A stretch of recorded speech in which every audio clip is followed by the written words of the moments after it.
Welcome back. It's now newspaper review, and as it's tradition, we would begin with the Daily Trust. Daily Trust, by the way, is celebrating 25 years of robust journalism in Nigeria, and the major headline today is one that it's a bit worrying. Terrorists adopt scores of female IDPs in Borno. They left camp in search of firewood, according to community leader. Only 4 of the 117 returned so far. And military, Borno government, mom. Very pathetic situation. You recall that these women in the IDP were the same ones whose husbands were killed several years ago, and whose children, some of them have also lost several of their children to the same terrorist attack. Now the same persons have fallen victims, right there at the IDP camp at a time when the governor is doing so much to return these places to normalcy.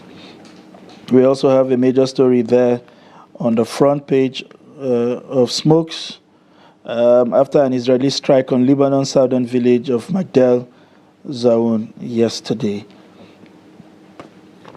To other stories, FG to Israel, stop the war on Gaza. You find the details of that on page 5. Tribalism, flawed elections, bane of quality leadership, Jonathan. And mixed feelings as Binance exit Nigeria. Lassa fever kills 13 as missiles, Buruli ulcer hits Benue. Repent or leave Kano, Hisba CG tells immoral persons. That's an interesting one. And Nigeria's economy not in distress. That is from Tinubu. I don't know if we hold the same perspective with him, or whether we live in the same country. Some persons will tell you jokingly. And Ghana's central bank suspend FX licenses of 2 Nigerian banks. And moving on to the Nigeria Tribune, which is our next paper. Why Africa is poor despite 96.5 trillion natural wealth.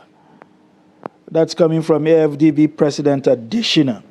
Explains how Nigeria and other African countries have been helped to overcome food insecurity, to receive our leadership awards today, and joins Soyinka Mbeki Afebabalola on exclusive list. Says father started as a poor farmer without education for the first 14 years of his life. And to other stories, power outage delays plenary at Senate. Interesting developments there. I also saw pictures today on the social media where the Minister of Power was standing at a forum with his power bank attached to his phone. Interesting perspective in it. And Army has no desire to truncate democracy. This is coming from the Chief of Army Staff. It's good to get this reassurance once in a while. Tinubu must not jettison restructuring, and this is coming from Afenifere.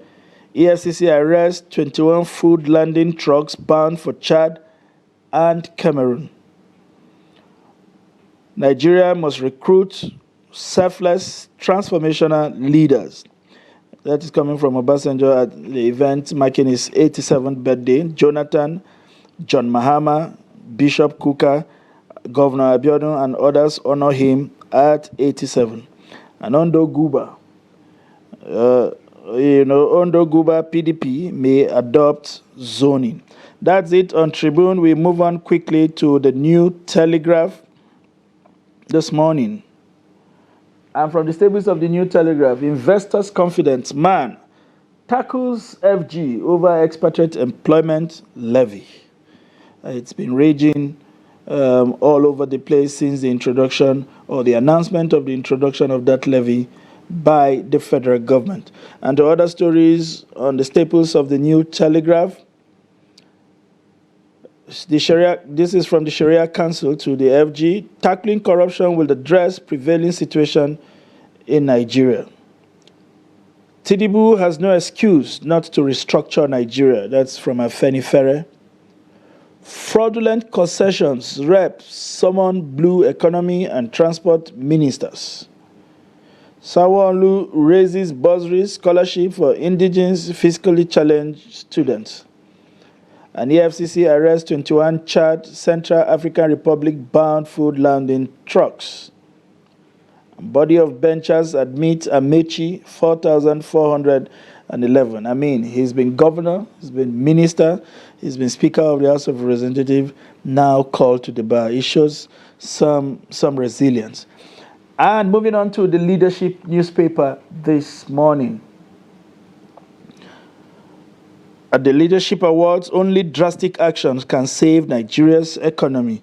This is coming from Moalu. Moalu is the former deputy governor of the Central Bank of Nigeria. Advises Tinubu to rejig cabinet, go after bank CEOs over forex manipulations. Economy not in distress. President replies.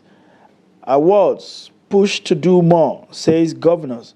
I'm not desperate to be Nigeria's president. That's coming from Peter Obi. And we recognize those daring to seize possibilities. And there's these are all coming out of the Leadership Awards yesterday. And to other stories on the Leadership newspaper, dollar video, only AFCC can prosecute Ganduje. That's according to the court. FG blames food scarcity on smuggling, flooding, and others. And honesty, Kanu Keke rider Awolu reaps 250 million and PhD scholarship from the awards ceremony. Interesting developments there, if you ask me, on the papers this morning. And we now have joining us in the studio Mr. Ben Sharma. We both have been dodging each other in the last 2 weeks. He dodged us 2 weeks ago, and I dodged him last week. And Abdullah is dodging today. Abdullah is dodging today. You are doing shifting cultivation. I mean, we are all impacted by the Nigerian situation, and so we are finding ways to keep this going. But it's here today, and will be offering us perspective on what the papers are saying. By the way, Mr. Ben Sharma, it's the former director of news at the Voice of Nigeria. It's a pleasure to have you join us this morning. Thank you. And also, before I retired, I was director training too. Interesting. You now understand why some of us function the way we do. It was because of ancestors and pathfinders like Mr. Ben. It's so a pleasure I'm a living to ancestor. Welcome to the studio. Thank you. It's a sad one today on the front page of the Daily Trust. Again, at a time when the government was assuring us that those with the Boko Haram ideology, 95% or 98% wiped out. And we were thinking that we are heading towards now a sustainable rebuilding of the Northeast. We had to experience this again. When you saw this story, what impression did it make on you? So, honestly, it beats one's imagination. Because at the point, yes, decimated, technically defeated, and all sorts of adjectives. And here we are. And look at the very reason. They left camp in search for firewood.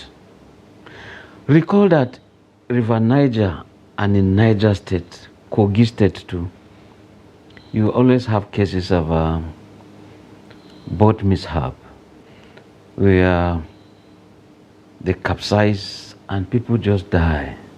Over what? That they crossed over to go and look for firewood. If we are still talking of firewood today, no wonder the depletion of the forestry in Nigeria. But again, therefore, Boko Haram will look at what you call the soft target.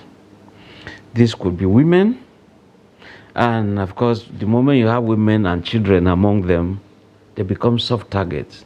When you grab them, or when Boko Haram grabs them, it gets the screaming headlines as we have now, and therefore they are also very, very vulnerable, and they do it to make a point that they are still available.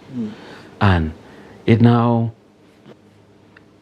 I mean, it's therefore a thing that the military will have to be very, very careful. You want to use the Air Force, you want to just go bomb anywhere, of course you'll be meeting women who indeed have been taken.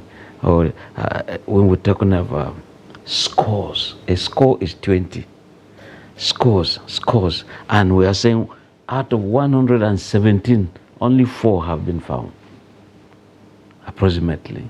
So it's a thing that that will give the security tuberculous some sleepless nights, the governor too, parents, everybody. We are in the studio discussing this. So something drastically ought to be done.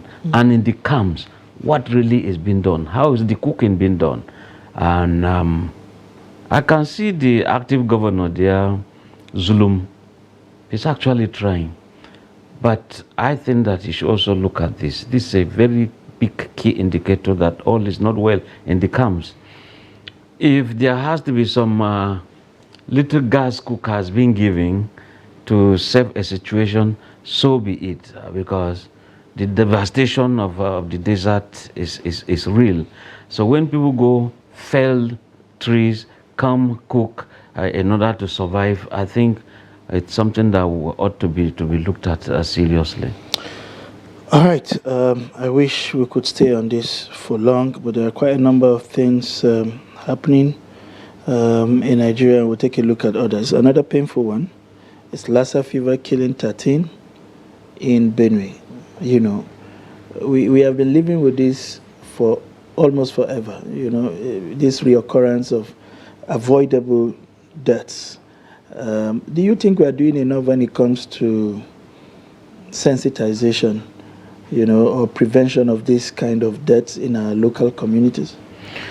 I think in terms of sensitization, it's always there, because leaflets have always been given out, some awareness, some education given onto communities around this federation, we know. And also, if you check the season, some of these things are seasonal. Once the season is around, people ought to know. But my worry is that these are diseases that can be tackled, but we just allow them to just keep on recurring. It's as if the National Council on Health is not doing enough. I mean, starting from the minister, then all the commissioners of health in every state, they ought to be doing some things that, I mean, Lassa fever, every year we're having this. And at the point it's becoming almost an all year round thing, not all a thing of not seasonal any longer. I think that government should do things, communities too.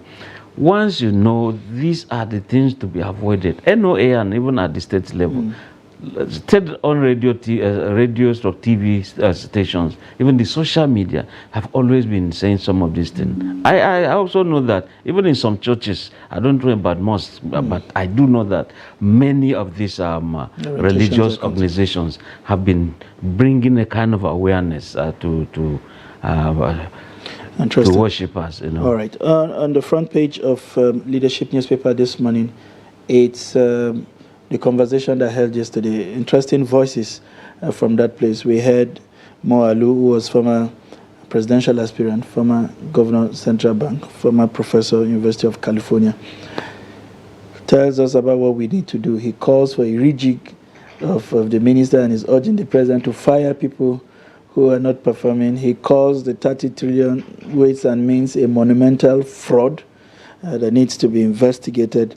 He talks about a number of things that we need to do, but right there, the president was telling us that the economy is not in distress. I'm not sure the president was speaking for you. Maybe he's speaking for the people who work at the Aso Villa. What do you make of the response of the economy and some of the comments that were made at the Leadership Award? Yeah, I think on the side of the president, of course, he was boxed into a corner, and of course, he has to react that way. If Ukraine, honestly, is fighting a war and is exporting grains to us, it says a lot, quite a lot. And if you check when Peter Obi was given the mic, he went into the statistics. When you look at the geographical landmass of Ukraine, I mean, is it the size of Niger State? You look at that, and but if you also look at Kingsley, the then deputy governor of the Central Bank and a former presidential candidate too, this medicine given to us by IMF, is it actually working? I can see some other headlines saying that IMF is telling us. We started distributing money, yeah. I mean, IMF must tell us what to do. In other words, it looks like IMF is an alternate government, or it is a superior government that must direct the federal government of Nigeria on what to do and what not to do. Unfortunately, I was listening to a government official from Ministry of Agriculture and Rural Development. What is he talking about? He's talking about plans to go into dry season farming. Sunday, we are in March. I mean, by April, the rains will be here. So when you want to plan for dry season farming, see, start that in September. So that October, as the rain ceases, you start farming. By now, we ought to be harvesting. This is time for you to start planning for what you call wet season farming. You cannot continue to be government of the future. No, it shouldn't be. And that was why leadership yearly affair, you could see that Nigeria was actually put on the scale. Why would people just break into stores and just steal food? He said there is no hunger. I mean, was it happening this way many years back? It wasn't. And you could even see some of the people saying, oh, that some of the grains have gone bad, which also means that they've been kept over time without taking care of them. So some got rotten, so to speak. And in spite of that, even when they got spoiled, you see that Nigerians will consume them. We've been boxed into this kind of a corner. And if we invest in agriculture, we're going to resolve many of these things. Talking of employment, it is one of the largest employer of labor. And when you look at the Nigerian Constitution, it even says if you are holding any position, go into farming. So it allows you to go to do two professions at the same time. But in the face of this seeming shortage, the Tribune was also reporting that over 21 trailers stocked up with food items heading to Central African Republic, to Chad and to Cameroon were intercepted. What is wrong with us really as a people? Why should we be taken away from a place that is saying it doesn't have enough to go around to then feed other people? Is it a function of who can afford the item, because we now know that the CFA is much stronger than the Naira? What exactly is the problem with this continuous taking out of grains? Yeah, you see, the issue is really not a kind of Father Christmas approach. Let me starve Nigeria and go save Central African Republic or Niger or Cameroon. It is about some interest. What's this interest? Financial interest. What is this financial? What's the cost? Capitalism. It does not matter whether these people here are hungry. If you sell these grains in Nigeria, it's going to be cheaper. But if you ferry them out of the country, I mean, you get profit, and that's why you could see them going that way. It's good to think that they were intercepted, they were stopped, because we just have to also take care of ourselves first before going into a kind of trying to save some other countries. With the Nigerian Tribune is the story delaying plenary in the Senate. The power situation has been very terrible lately. I'm not sure whether it got to your own side of Abuja, but I can't remember the last time that I had any kind of power supply up to an hour over the night. What does it mean really for the National Assembly that is supposed to also have a standby power generating set? Is it to give them a test of what we are experiencing at home? And I mean, what should we be doing about the power situation? Have we gotten to a point where we should all give up? You see, it's good that they tested it so that they won't just say, no, they are just noisemakers outside trying to blackmail us as if we don't work. It's nice that they tested it. And let me go across the frontiers of Nigeria. Last week, the power authority in Ghana, the equivalence of the one in Nigeria. In fact, they just decided to cut the parliament completely out of electricity. Go and pay, and they had to pay half of the money, and electricity was restarted. Now, the case with Nigeria, I think that in most cases, many people see electricity as a kind of social amenity that, look, government can just dole out without paying. Look at when they say the State House is also owing, military formations are owing, embassies. I mean, big countries owing us in Nigeria. In other words, they're imbibing our own kind of culture. If up there, light does not blink, you can just come here and say, okay, let me take it free of charge. I think that people are finding it very, very hard.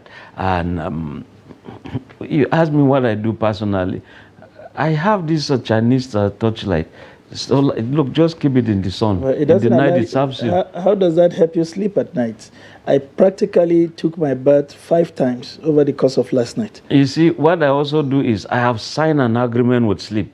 Once it is 10 o'clock, 10:30, I go to sleep, it comes, sleep comes. And if I don't go, sleep must come to disturb me so that I go to bed. And when I sleep, honestly, I sleep. It's just the truth. And so, open every window, flee to the other. I mean, what do you do?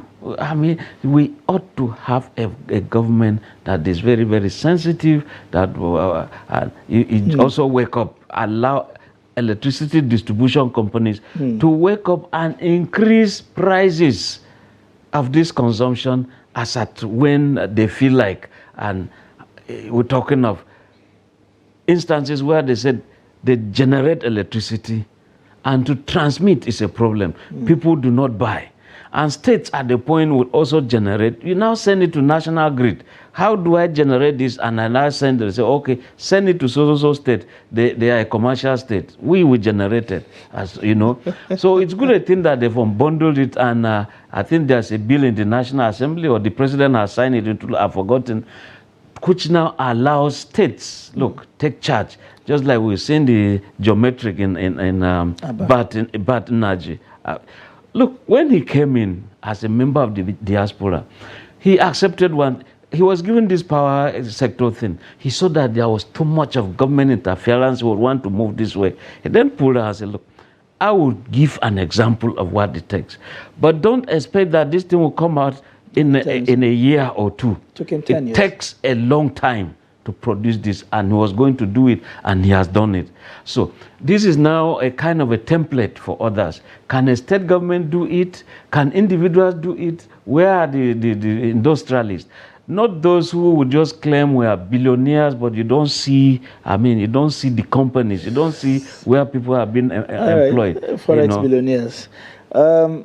We heard Torid Lagbaja saying that the army has no desire to truncate democracy. Why do we always get these comments, popping there and there, talking about the army not be? Is there something we are not aware of? Is there something we should be worried about? Well, around a table, when people sit down at a meeting or they are eating, you don't know who is kicking the other under the table with what leg and what intensity. Maybe there is something that we don't understand, but when you meet many of these military officers, they tell you that they enjoy more when there is democracy, because they can always talk. Yeah. They can always demand for this. They can always. But when it is military, it's just obey the last order. When you talk too much, they say ambitious officer. You just have to wait for your turn. But it's good assurance that the Chief of Army Staff, Lagbaja, is giving these assurances. Before now, the Chief of Defense Staff, Christopher Gwabin Musa, also said the same thing, that Nigerians, look, relax, we are in charge. And whoever is in uniform and wants to join the Agbada or go to National Assembly, just remove the khaki and join. That's the beauty of democracy. That's what the Constitution is all about. Yeah. But they should always allow us have a nice democracy. Interesting way to end this conversation. I want to thank you very much for finding time, despite the economic hardship. We will not forget to emphasize that word, despite the cost of living crisis. Yeah, you see, we are feeling that we should explain some things to Nigerians. If the media look at the Constitution, Chapter 4, they said we should hold the government accountable. Let us be that bridge between the ruled and the rulers, the governed and those governing. Let us be the bridge explaining things. But when we also explain and government feels you are too harsh, it's not about being harsh. It's just a kind of, look, take a second look at so aspect so that it can lead us to somewhere. You cannot overemphasize the role of the media in any thriving democracy. A former American president would say it is better to have a government with the media and to have one without the media. I think it was Nixon that made that statement. And on that note, I want to thank you very much for finding time to be here. And to our viewers at home, this is where we will anchor on today's show. I hope that we have met your expectation in every ramification. We will continue to do this with other programmings that will come your way in the course of today. For the time being, it's good morning from us at daybreak on Trust Television. I am Sunday Michael Ogu.